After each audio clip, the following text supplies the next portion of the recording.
But you mentioned LeBron James. He's Hmm. joining the podcast space with JJ Redick. Now that's going to shake some stuff up, I'm sure. What I thought was interesting about this, and I don't think Kobe gets enough credit, but he actually came out with this show on ESPN Plus called Detail.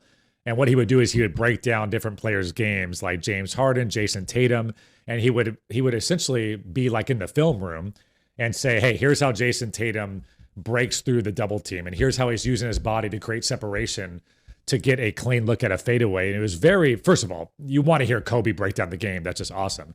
But second of all, it was a different look in teaching younger kids the game. And that's exactly what LeBron James said after one of the recent Laker games. Like the reason he finally wanted to get into the podcast space and partner with JJ is he wants to teach the youth the game of basketball. And what he said, which I agree with, he said the talking head stuff is great. And who's better, me or Michael Jordan or what have you? But he felt like the marketplace, that's all there was. There was nobody talking about the nuances of basketball, nobody talking about how to win championships and how to have teamwork and those different things. And listening to LeBron and JJ, I think the first episode got 1.3 million YouTube video views in one single day.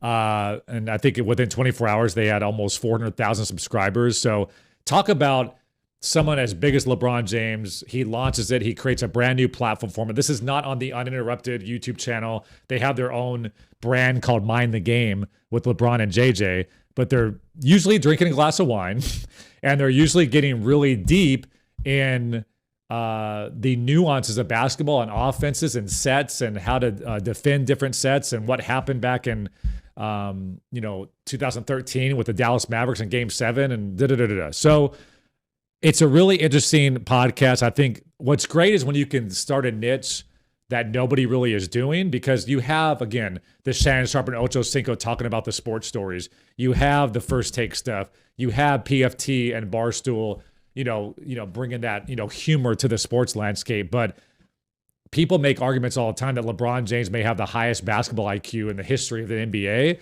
So wouldn't it be cool to kind of see how his mind works? Now, will this work for 1,000 episodes? It's yet to be seen. How much can you break down his career? How much can he break down current games? We'll see how this podcast evolves. But, checking out the first 4 episodes or so, I think him and JJ play off each other really well. I think they both geek out over the game of basketball and teaching the game to the up and comers. So, kudos to both of them. But talk about the Joe Rogan deal as they continue to get subscribers and continue to get views on this podcast, both on YouTube and on platforms like Spotify and Apple Podcasts.